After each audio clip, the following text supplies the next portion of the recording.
কই যাবেন? উঠেন। ধানমন্ডি কত? আরে না, এখান থেকে যাবো না, চলো অন্য রিক্সায় যাই। অন্য রিক্সা কেন? এই রিক্সা কি সমস্যা? এখান থেকে রিক্সাওয়ালারা ভাড়া বেশি চায়, হেঁটে গিয়ে সামনে থেকে নেই, ভাড়া কম পাবো। মামা আপনারা খুশি হয়ে যা দিবেন এটাই সই। উঠেন। আরে তুমি জানো না, ওরা এই কথা বলে, পরে রিক্সা থেকে নামার সময় কাহিনী শুরু করে দেয়। তুমি তো কাহিনী করতেছো। একটু আগে বাসের হেল্পারে দেখে গেলে বাসে উঠবা না, এখন আবার রিক্সাও তোমার সমস্যা। সব জায়গায় গেলে তোমার সমস্যা আর সমস্যা। আমার পা ব্যথা হয়ে গেছে, আমি হাঁটতে পারবো না, আমি রিক্সায় যাবো। ওঠো।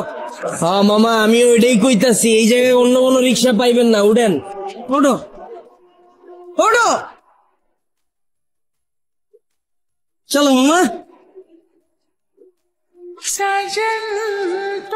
কি খেলা দেখাইলি রে টুম্পা, শিখলাম। মামা তুমি টুম্পা কই লাগা? টুম্পা কেডা? মামা কঠিন কাহিনী, আমার গার্লফ্রেন্ডের নাম ছিল টুম্পা। কি কও মামা? আমার গার্লফ্রেন্ডের নাম তো টুম্পা। কি কও মামা, আসলেই? হ্যাঁ, কিন্তু মামা তুমি রিক্সা চালাও আর প্রেমও করো, ব্যাপারটা কিন্তু ইন্টারেস্টিং।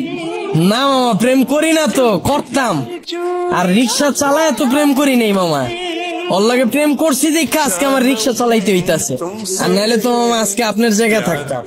আরে টুম্পা, তোর লাগে প্রেম কইরা আজকে আমার হাতে হ্যান্ডেল, পায়ে প্যাডেল। কি কও মামা? প্রেম করে মানুষ দেবদাস হয়ে যায় শুনছি, কিন্তু প্রেমের লাগে মানুষ রিক্সা চালায় এটা প্রথম শুনলাম। মামা তোমার কাহিনীটা কিন্তু ইন্টারেস্টিং লাগতেছে, গল্পটা কও শুনি। আরে বাবু কি শুরু করছো? ওনার এই ফালতু গল্প শুনে আমাদের সময় নষ্ট করে লাভ আছে? তার চাইতে চলো তুমি হেডফোন বের করো, আমরা গান শুনি। আরে না, মামার কাহিনীটা অনেক ইন্টারেস্টিং, মামা তুমি কও। না বাবা থাক, বাদ দেন।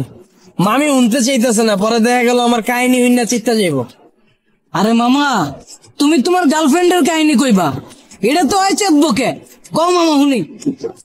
মামা কি কমু দুঃখের কাহিনী, ও একটা জিনিস আছিল মামা, খালি চুস্ত। সুস্থ মানে?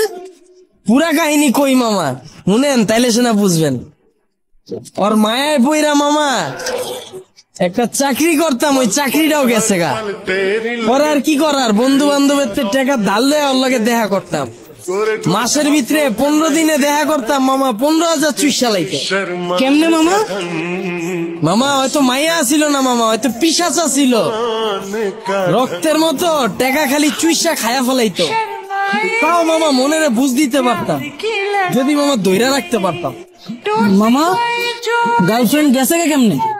মামা আমার চাকরি তো চুষেই দিছে।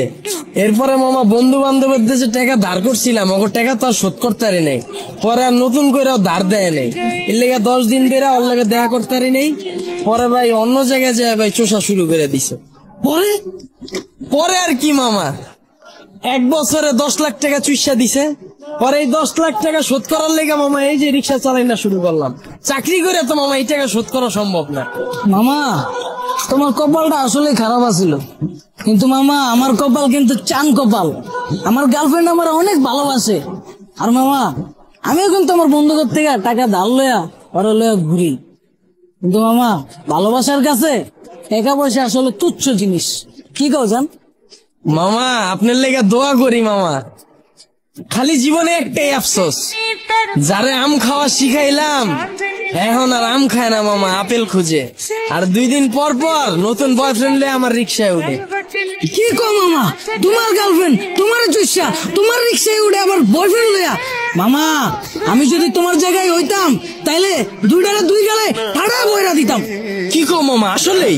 হ্যাঁ, তুমি দরকার হইলে আমার নাম্বার লয়ে লও, অগরে যখন পাইবা আমার নাম্বারে কল দিবা। দরকার হইলে আমি আইসা অগরে থাবড়ায়া যাবো। কিলো থামাইছো কে? আয় বলছি তো মামা, নামেন। ও আয় বলছো, কত দিমু? মামা আপনিই তো কইলেন পাইলেই কানের নিচে বাজায় দিতে। আমারে হাতে হ্যান্ডেল পায়ে প্যাডেল যে পরাইছে ওই জিনিসই তো এইটা, এটাই তো এখন আপনার কপালে জুটছে। আর আপনি কইলেন না হেল্পার রে দেখা উঠতে চায় নাই বাসে, ওই হেল্পারও আমার মতোই চাকরি করতো, ওরে চুইসা হেল্পার বানায় দিছে, এরপর আপনারও ধরছে। যাক মামা সাবধানে থাকেন, আমার ভাড়াটা দিয়ে দেন।